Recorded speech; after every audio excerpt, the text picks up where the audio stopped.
السلام علیکم ورحمۃ اللہ وبرکاتہ۔ ہماری سورہ بقرہ چل رہی ہے الحمدللہ، اور اس میں ہم نے پہلے پڑھا تھا کہ سارے قواعد پڑھے تھے، ایک ایک حرف کھول کے ہم نے پڑھا تھا، اور سارے یہاں پہ میں نے سارا کچھ بتایا تھا، 3 آیت تک ہمارا ہو گیا تھا۔ اور اس کے علاوہ میں نے ایک ویڈیو اسی بھی بنائی تھی کہ جس کو ہم بالکل رواں کے ساتھ پڑھا تھا، اس میں بھی ہم نے بتایا تھا سارا کہ کس طریقے سے بہت آسانی کے ساتھ ہم قرآن کو اس کے مخارج، قواعد اور اس کے صفات کے ساتھ پڑھیں گے۔ تو یہاں پہ بھی میں پھر اب بتاؤں گی یہاں پہ کیا قاعدہ ہو رہا ہے، یہاں پہ کیا قاعدہ ہے۔ ہم یہاں پہ قرآن میں جگہ جگہ بہت زیادہ قاعدے ہو رہے ہوتے ہیں، اور ہمیں پتہ نہیں ہوتا، اور ہم اپنی مرضی سے پڑھ دیتے ہیں۔ قرآن اپنی مرضی سے پڑھنے کے لیے نہیں ہے، لیکن یہ کہ قرآن کو جو ہے جیسے نازل کیا گیا جس طرح، اسی طرح ہی ہمیں پڑھنا ہے، ورنہ ہم بہت زیادہ گناہ گار ہو جائیں گے، اور اللہ تعالیٰ معاف نہیں کریں گے۔ اگر آپ کو مل رہی ہے ایک سہولت پڑھنے کے لیے اور آپ نہیں پڑھ رہے ہیں، تو پھر ظاہر اللہ کی گرفت میں انسان آتا ہے۔ اللہ تعالیٰ اپنی گرفت سے بچائے۔ اور جو دیکھیں، میں درود شریف پڑھوں گی، اس درود شریف کا جو ثواب ہے اس کا یہ ہے کہ 1000 فرشتے 70,000 فرشتے 1000 دن تک اس کا ثواب لکھتے رہتے ہیں ایک دفعہ پڑھنے کا۔ تو میرے ساتھ پڑھ لیں: اعوذ باللہ من الشیطان الرجیم، بسم اللہ الرحمن الرحیم، جزا اللہ عنا محمد صلی اللہ علیہ وسلم خیرا بما هو اہلہ۔ اور اس طرح بھی پڑھ سکتے ہیں: جزا اللہ عنا محمد کما ہوا اہلہ، جزا اللہ عنا محمد کما ہوا اہلہ۔ اس طرح بھی پڑھ سکتے ہیں: جزا اللہ عنا محمد کما ہوا اہلہ۔ تو یہ 1000 فرشتے 1000 دن تک 70,000 فرشتے اس کا ثواب لکھتے رہتے ہیں، اور اس کو فرشتوں کو تھکانے والا درود شریف ہے یہ۔ اب ہم یہاں سے اپنا سبق شروع کرتے ہیں۔ یہ دیکھیں، میں بتاؤں آپ کو، پہلے میں ایک دفعہ پڑھ کے بتا دیتی ہوں آپ کو، یہاں سے لے کے یہاں تک میں پڑھ کے بتاؤں گی، پھر اس کے بعد اس قواعد بتاؤں گی کہ یہاں پہ کون کون سے قاعدے ہو رہے ہیں۔ والذین یؤمنون بما انزل الیک وما انزل من قبلک وبالآخرۃ ہم یوقنون۔ یہ دیکھیں یہاں پہ یہ حمزۃ الوصل ہے۔ حمزۃ الوصل کی بھی میں نے ویڈیو بنائی ہوئی ہے، اس میں بھی آپ جا کے چیک کر سکتے ہیں کہ حمزۃ الوصل کیا قاعدہ ہوتا ہے، حمزۃ الوصل کیا ہوتا ہے۔ یہ دیکھیں، جو درمیان میں الف آتا ہے یہ حمزۃ الوصل ہوتا ہے، جو 2 کلموں کے درمیان میں ملانے کی صورت میں آتا ہے۔ اگر ہم اس کو وا پڑھیں گے اکیلے تو اس کو ہم الذی لگا کے پڑھیں گے، لیکن یہ ملانے کی صورت میں گر جاتا ہے، تو ہم اس کو کیا پڑھیں گے؟ والذین پڑھیں گے۔ اس کو ہم نے حمزۃ الوصل کو نہیں پڑھا، یہ یا مدہ، اس کو ایک الف برابر کھینچ کے پڑھیں والذین، اس طرح۔ یا مدہ جو ہے یا ساکن سے پہلے جب زیر ہو کہ یا مدہ، اس کو ہم کھینچ کے پڑھیں گے والذین۔ باقی کو ہمیں جلدی جلدی پڑھنا ہے، صرف یا مدہ کو ہمیں کھینچ کے پڑھنا ہے۔ یہ دیکھیں قواعد، اس میں تو قرآن میں کیا ہوتا ہے کہ جو حروف مدہ ہوتے ہیں بس ہمیں کھینچنا ہوتے ہیں، اور کھڑی حرکات ہمیں کھینچنی ہوتی ہیں، باقی ہمیں سب کچھ جلدی پڑھنا ہوتا ہے۔ زبر، زیر، پیش، تنوین کو ہمیں غنّے کے ساتھ پڑھنا ہوتا ہے، کبھی غنّے کے ساتھ پڑھنا ہوتا ہے، کبھی نہیں پڑھنا ہوتا ہے، کبھی ہمیں اخفا کرنا ہوتا ہے، اور اس کے علاوہ جو ہے کہیں ہمیں جھٹکے سے پڑھنا ہوتا ہے، اور اس کے علاوہ بس کھڑی حرکات ہمیں کھینچنی ہوتی ہیں، یا حروف مدہ، الف مدہ، واو مدہ، یا مدہ۔ صرف ہمیں اگر اس کی پہچان کر لیں تو ہمارا قرآن بالکل آسان ہو جائے گا، ہمیں کوئی مشکل نہیں ہوگی کہ ہمیں قرآن کو کس طرح پڑھنا ہے، کہاں کس طرح نہیں پڑھنا۔ تو یہاں پہ دیکھیں یا مدہ آ رہا ہے، تو ہم اس کو کھینچ کے پڑھ دیں گے والذین۔ یہ ساری میری ویڈیوز بنی ہیں، آپ میری ویڈیوز میں جا کے چیک کر سکتے ہیں کہ کس طریقے سے ہم حروف مدہ کو پڑھیں گے اور کھڑی حرکات کو پڑھیں گے۔ ہمیں اس کو کھینچ کے پڑھنا ہوتا ہے، اصل میں یہیں پہ بتا دیتا ہوں میں آپ کو۔ والذین، اس کو ہم نے جلدی پڑھا، اس کو ہم نے کھینچ کے پڑھ لیا، والذین۔ اس کو اب دیکھیں، یہ واو مدہ نہیں ہے، واو ساکن سے پہلے پیش ہے، لیکن اس کے ساتھ یہ حمزہ آ رہا ہے، تو یہ کیا ہے؟ یؤمنون ہے۔ یہ کیا تھا؟ ساکن حمزہ۔ یہ حمزہ یہاں پہ واو کی شکل میں آیا، تو یہاں پہ اس کو جھٹکے سے پڑھیں گے، کیونکہ ساکن حمزہ جب بھی آتا ہے اس کو ہم جھٹکے سے پڑھتے ہیں۔ یہاں پہ ہم نے کھینچ کے پڑھا تھا، اور یہاں پہ دیکھیں یوقنون، واو مدہ آ رہا ہے، واو ساکن سے پہلے پیش ہے، اس کو ہم کھینچ کے پڑھیں گے۔ اور یہاں پہ کیا تھا؟ یہ واو مدہ نہیں ہے، یہ حمزہ ہے، تو یہاں پہ اس کو ہم جھٹکے سے پڑھیں گے، یؤمنون، یؤمنون۔ یہ واو مدہ آ گیا، واو ساکن سے پہلے پیش۔ اب اس کی پہچان کر لیں کہ واو کے اوپر جب بھی ساکن آئے گا تو یہ حمزہ آئے گا، تو یہ ساکن حالت میں آئے گا، تو جھٹکے سے پڑھ دیں گے، یؤمنون۔ اور واقعی کو ہم نے جلدی، زیر کو بھی ہم نے جلدی پڑھا، زبر کو بھی جلدی پڑھا، اور اس کو ہم نے جھٹکے سے پڑھ دیا، اس کو کھینچ کے پڑھ دیا، یؤمنون، یؤمنون۔ اس کو ہم جلدی پڑھیں گے، اس کو ہم کھینچ کے پڑھ لیں گے، کیونکہ الف سے پہلے زبر، الف مدہ ہے، اور یہاں پہ دیکھیں ملانے کی صورت میں مد بن رہی ہوتی ہے، تو یہاں پہ اس لیے چھوٹی سی مد بنا دیتے ہیں تاکہ ہمیں اندازہ ہو جائے ہمیں کتنی مد کھینچنی ہے۔ یہاں پہ 2 سے 3 الف برابر اس کو کھینچنا ہوتا ہے۔ بی کو جلدی پڑھیں گے، ماں کو ہم 2 سے 3 الف برابر کھینچ کے پڑھیں گے، ماں، بیما، بیما۔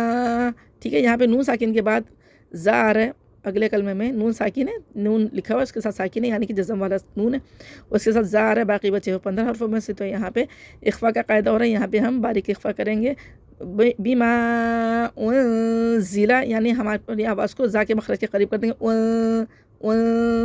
اور زبان ہماری منہ کے درمیان میں رہے گی. بیما ضلع, آپ لوگوں کا اندازہ ہو رہا ہے کہ منہ میں زبان میں نے کہاں لگائی ہے. بیما ضلع, لام کو بھی ہم نے جلدی پڑھا, زا کو بھی ہم نے جلدی پڑھا. ضلع, اس طرح ہمیں قرآن میں ہر جگہ جہاں پہ بھی آئے گا اس طریقے سے ہمیں پڑھنا ہوتا ہے. ابھی دیکھیں یہ بھی یالین کو بھی ہم جلدی پڑھتے ہیں, بہت سے لوگ اس کو کھینچ کے پڑھ دیتے ہیں. بہت سارے لوگ جو سکھانے والے ہیں وہ خود بھی اس کو لئی کا پڑھ لیتے ہیں, اس کو لئی نہیں پڑھنا ہے, اس کو جلدی پڑھنا ہے. الئی کا, اس کو الے کا نہیں پڑھنا, بہت سے لوگ الے کا پڑھتے ہیں, الے کا نہیں ہے الئی کا, اور بہت سے لوگ پڑھتے ہیں قو نہیں ہے کا ہے باریک. الئی کا, یہ الئی کا پڑھتے ہیں, بہت سے حمزہ اس کو حمزہ میں چینج کر دیتے ہیں, اس کو انزلہ پڑھتے ہیں, حمزہ کو عین میں چینج کر دیتے ہیں. یہ حمزہ کو حمزہ پڑھنا ہے اور عین کو عین پڑھنا ہوتا ہے.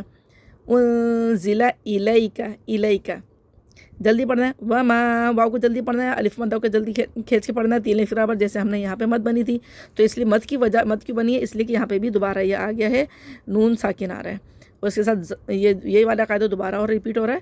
تو کیا کرنا ہے, وما انزلہ میوں, نون ساکن کے بعد قاف آ رہا ہے, باقی بچے 15 حروفوں میں سے, تو یہاں پہ موٹا اخفا ہوگا, یہاں پہ باریکی اخفا تھا اور یہاں پہ موٹا اخفا ہوگا. یعنی ہم اپنی زبان کو موٹا کر لیں گے. یہاں پہ ہم نے زبان کو مخرج میں ذاکی مخرج کے قریب کیا تھا, تو یہاں پہ متوسط تھا, تو ضلع یعنی کہ متوسط اخفا تھا, اور یہاں پہ موٹا اخفا ہوگا. میوں, ہم اپنی آواز کو موٹا پڑھ دیں گے, یعنی کہ قاف کے مخرج کے قریب منتقل کر دیں گے, اس کے قریب کر دیں گے. میوں, نون ساکن بعد قاف موٹا کر کے پڑھنا قاف. میوں قبلی کا, یہاں پہ باہر حروف قلقلہ میں سے, یہ دیکھیں یہاں پہ قواعد لکھے ہوتے ہیں, لیکن میرا کہنے کا مقصد یہ ہوتا ہے کہ یہاں پہ آپ قواعد دیکھ کے نہیں پڑھیں, کیونکہ آپ ہر وقت اسے ایسے قرآن میں نہیں پڑھیں گے, کہیں جانا آنا ہوتا ہے, کچھ ہوتا ہے, تو ہر وقت آپ کو یہ قرآن شریف اویلیبل نہیں ہوتا. اور اصل میں چیز ہوتی ہے آپ کو قواعد خود آنے چاہیے, اس کے آپ محتاج نہ بنیں, تاکہ آپ کو پتہ چلے کہ کہاں پہ کیسا پڑھنا ہے.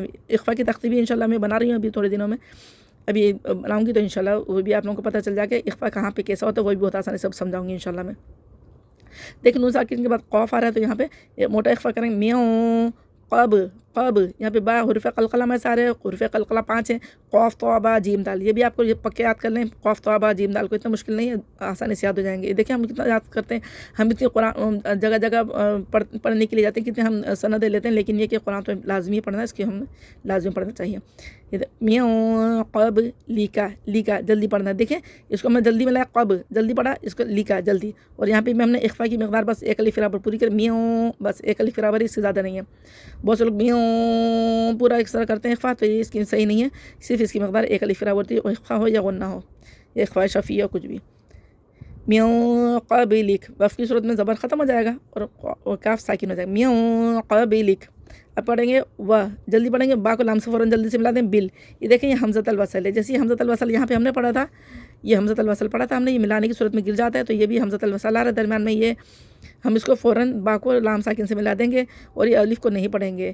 بل جلدی ملائیں گے. و بل, کھڑی حرکات جیسے میں نے بتایا کہ کھڑی حرکات کو بھی کھینچ کے پڑھتے ہیں حروف مدہ کی طرح, اسی لیے اس کو بھی یہاں پہ ہم کھینچ کے پڑھیں گے. آ و بل آ, اور باقی ہم جلدی جلدی پڑھ لیں گے. خی جلدی پڑھیں گے. و بل آخرتی جلدی پڑھیں گے. و بل آخرتی, و بل آخرتی, اس کو بھی جلدی پڑھنا ہے. ہم, اس کو واو مدہ ہے, جیسے ہم نے یہاں پہ واو مدہ پڑھا تھا. نو, یہاں پہ جو ہے یہ بھی واو مدہ ہے, اس کو ہم کھینچ کے پڑھ دیں گے, اور اس کی واو مدہ ہے, اس کو بھی ہم کھینچ کے پڑھ دیں گے. یو قی جلدی پڑھیں گے. قی یو قی نونا, دونوں کے کھینچنا ہے, اس کو ان دونوں کے جلدی پڑھنا ہے. وبالآخرۃ ہم یوقنون, وبالآخرۃ ہم یوقنون, وبالآخرۃ ہم یوقنون. جن لوگوں نے میری پچھلی والی ویڈیو نہیں دیکھی, اس کا لنک لگا دوں گی, تو انشاءاللہ تعالیٰ آپ لوگوں کو وہ ویڈیو بھی مل جائے گی, جس میں نے روانی سے پڑھا ہے. تو انشاءاللہ تعالیٰ امید آپ لوگوں کو سمجھ میں آیا ہوگا. اور تو پلیز آپ اگر ویڈیو پہ نئے ہیں تو سبسکرائب کریں چینل کو, کیونکہ دیکھیں سبسکرائب کرنے سے یہ ہوتا ہے کہ آپ کی جو ویڈیو ہے دوسرے لوگوں تک پہنچتی ہے, اور آپ لوگ جو ہیں ثواب کا آپ کو ثواب ملے گا, کیونکہ نیکی کی طرف راغب کرنے والا, حدیث مفہوم میں نیکی کی طرف راغب کرنے والا خود نیکی کرنے والے کی طرح ہوتا ہے. تو ہم قرآن خوانیاں کروا رہے ہوتے ہیں اور یہ کر رہے ہوتے ہیں, ہم نے اپنے صدقہ جاریہ بنائے, تو جیسے میں پڑھا رہی ہوں اسی طریقے سے انشاءاللہ آپ لوگوں کو بھی ثواب ملے گا, پڑھ بھی رہیں. اور انشاءاللہ آگے اگر آپ شیئر کریں گے, لائک کریں گے, کمنٹس کریں گے, اور اس کو اگر آپ شیئر کریں گے, تو انشاءاللہ تعالیٰ آپ کا لائک کرنے سے بھی ویوز آگے جائیں گے, لوگ دوسرے دیکھیں گے ویڈیو کو, اور کمنٹس کرنے سے بھی ویوز آگے جاتے ہیں. تو رسپانس جو ملتا ہے تو ویڈیو پھر آگے اسی طرح بھیجتا ہے، تاکہ زیادہ سے زیادہ ویوز ملنے کی وجہ یہی ہوتی ہے کہ ہم اگر لائک کریں گے، کمنٹس کریں گے تو ہمیں انشاءاللہ تعالیٰ آسانیاں ہوں گی. اللہ تعالیٰ ہم آپ کے لیے بھی آسانی کرے، ہمارے لیے بھی آسانیاں کرے، اور اللہ تعالیٰ ہمیں صدقہ جاریہ بنائے اور ہمیں زیادہ سے زیادہ خیر پھیلانے کی توفیق عطا فرمائے، شرور سے محفوظ فرمائے اور دنیا آخرت کے عذابوں سے بچائے. اللہ تعالیٰ دعاؤں کی درخواست ہے. السلام علیکم ورحمۃ اللہ وبرکاتہ.